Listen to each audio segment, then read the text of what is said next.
Hello dear friends, welcome back at Lit ECT, the one-stop YouTube channel for helping you in NTA NET English Literature exam. We are back again with an exciting session of QTM Questions That Matter, where I have today selected some advanced level questions from English poetry, especially those who are taken from the 17th century English poetry. I hope you will enjoy this quiz. So here is our question number 1.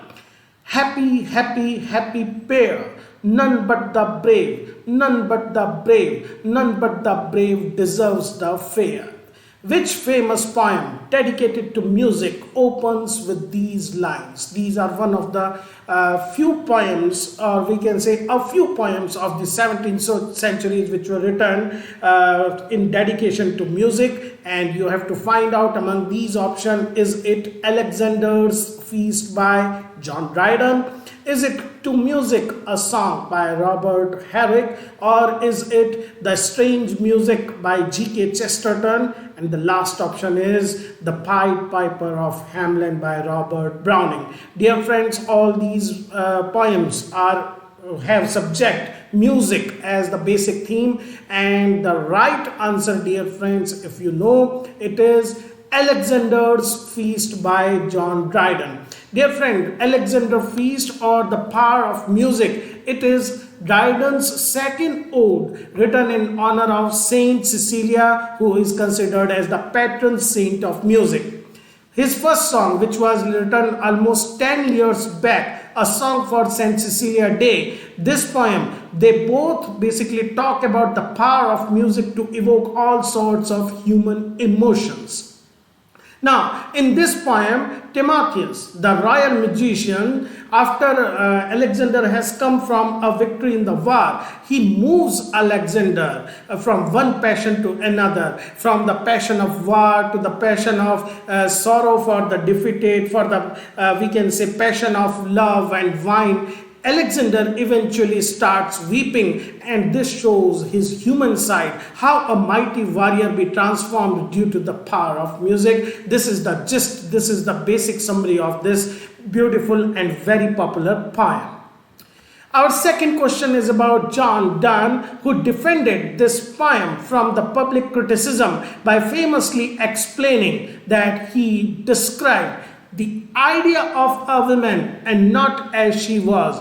We will see that why he has to say these lines. First, you have to find out, is it his poem The Good Morrow, or the second option is To His Mistress Going to Bed. The third option is An Anatomy of World, and the last option is Love's Alchemy. We all know that Donne was quite controversial because of his, not only because of his views, but also because of his writing style. Many of his contemporaries were shocked by his very frank treatment of such topics, though it was quite fashionable at that time also.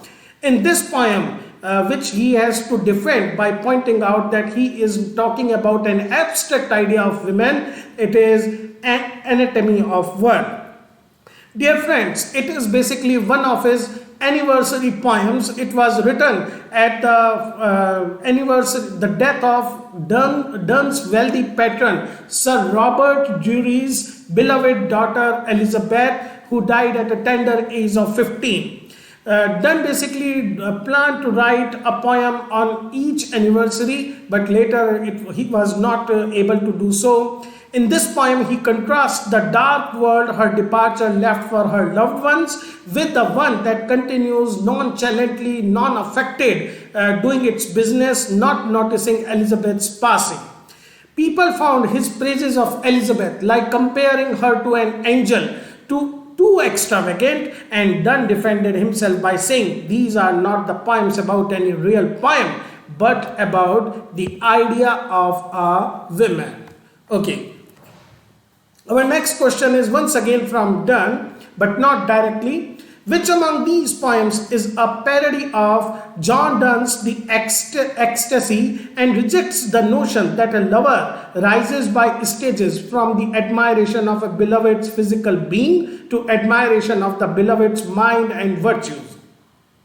I have already told you that how Donne was a controversial figure during his own lifetime, and when he wrote poems, metaphysical poems like Ecstasy, in which he mingled the concept of body and soul, and in which he showed that how lovers can attain spiritual unity through only body union, he was mercilessly parodied by many of his contemporaries. One of the following poem is one among them: No Platonic Love by William Cartwright, A Rapture by Thomas Carey, A Celebration of Charis, His Excuse for Loving. This is the name of the collection, and this is the first poem of this collection by Ben Johnson. And the last one is To the Virgins, To Make Much of Time by Robert Herrick. All these poets, they are somehow belonging to this particular tradition of writing love poems to their mistresses, suppose hypothetical mistresses or real mistresses. Similarly, Donne has also written the same, but one among these is the parody, and the correct answer is No Platonic Love by William Cartwright. You can look at the opening lines of the poem. Tell me no more of minds embracing minds, and hearts exchange for hearts, that spirits meet as winds do winds, and mix their subtlest parts, that two unbodied essences may kiss, and then like angels twist and feel one bliss. Our next question, dear friend, is the term for a poem or collection of poems that an author has constructed by borrowing lines from other authors and ordering them to express the arranger's thoughts and emotion. So basically what this particular poet is doing, he or she is taking the material from other sources and presenting his or her own thoughts and emotion. So what is the term? Is it pastiche? Is it obede? Is it canto? Or the last option is madrigal. Dear friends, pastiche, I hope you all have heard this name. It is also similar technique, a sort of montage. Obede and madrigal, they too are very complex kind of French Latin forms, and the correct answer, dear friend, is canto. Canto is basically derived from the Latin word patchwork, and or a collage poem, a poetic form composed entirely or maybe majorly of lines from poems by other poets. The Wasteland by T.S. Eliot is obviously a famous example because out of its more than 400 lines, almost two-thirds of the poem is made by texts borrowed from Virgil, Dante, Whitman, Shakespeare, Webster, Marvell, and other Sanskrit, Latin obscure texts.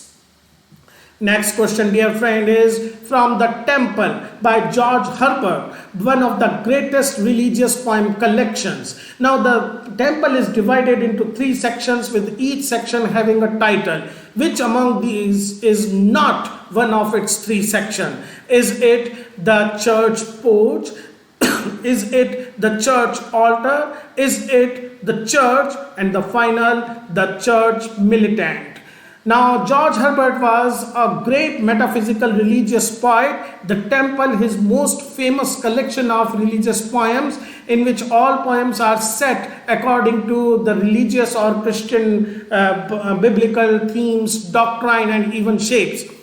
Among these four, it is the church altar, which is not the part of the temple. It is organized into these three sections: the church porch, the second is the church, which is the largest one obviously, and the church militant. There are total 164 poems in the collection, and you can also look at the title. It is also important: The Temple, Sacred Poems and Private Ejaculations. So this was what George Herbert, basically it was published posthumously by one of his friends. Our next question, dear friend, is which among these is not correctly matched pair of a poem and the poet? And the first option is I Am a Little World Made Cunningly, once again by John Donne. Second option is I Am the Door by Richard Croshaw. Third option is John Anderson, My Joe by Robert Burns. And the last option is A Hymn on the Seasons by Robert Herrick. Dear friends, among these poets, which is quite later, some of these are from 17th century and other from the 18th century, Robert Herrick, Crawshaw, Donne, they all belong to one particular period. Crawshaw and Donne being metaphysical, Herrick being rather a cavalier poet. Robert Burns, we know, belongs to much later period, belongs to the Scottish Romantic period. Among these poems, the hymn on the season is not written by Robert Herrick. It is basically written by James Thomson.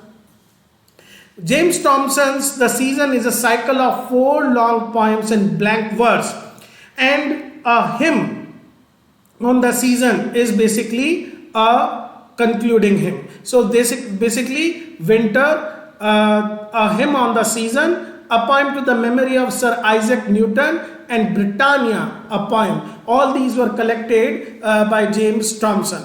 Now, in order of the first collected edition, this is very important and additional information.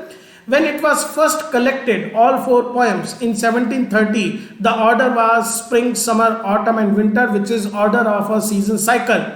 Though winter was written the earliest, it was first published in 1726. Yet each man kills the thing he loves. The very famous line. This famous line is actually part of this equally popular poem written quite later.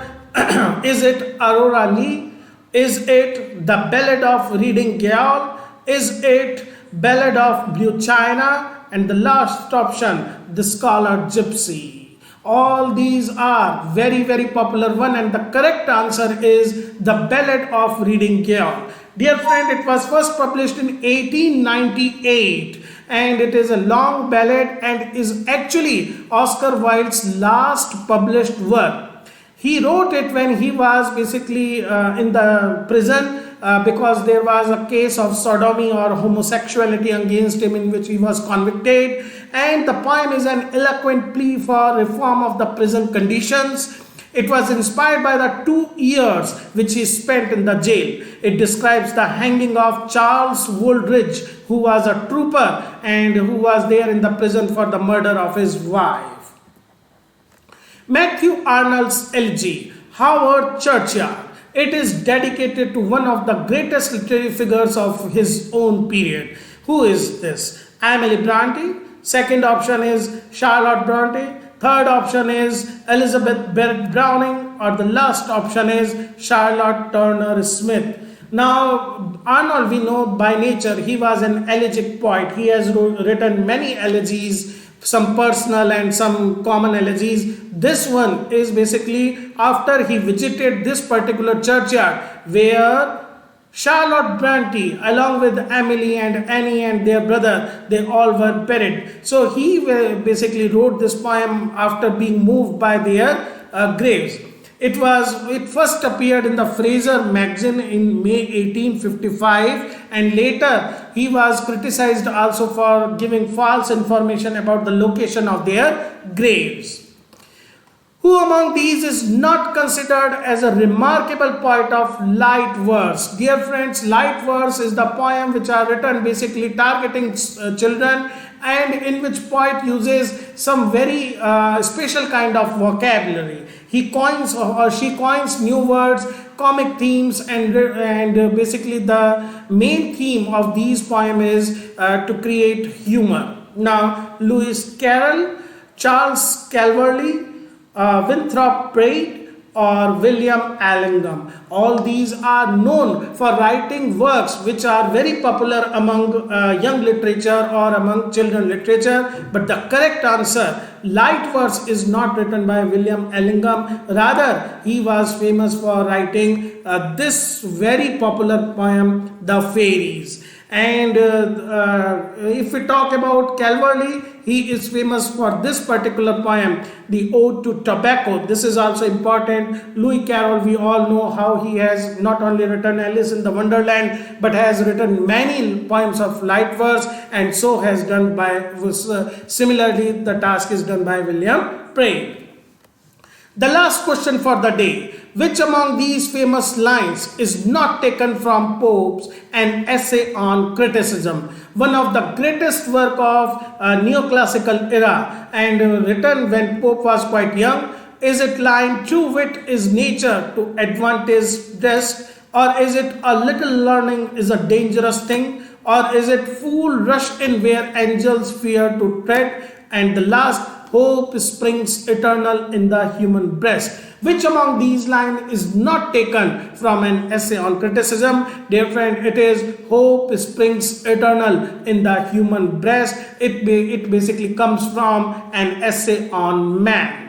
Now, an essay on criticism, dear friend, is a didactic poem. You all may know about this, written in heroic couplet, and he was only 22 or 23 years old, published anonymously in 1711. It was inspired by the works of great masters like Aristotle and Horace, and even his earlier contemporaries also have written some books in the similar fashion.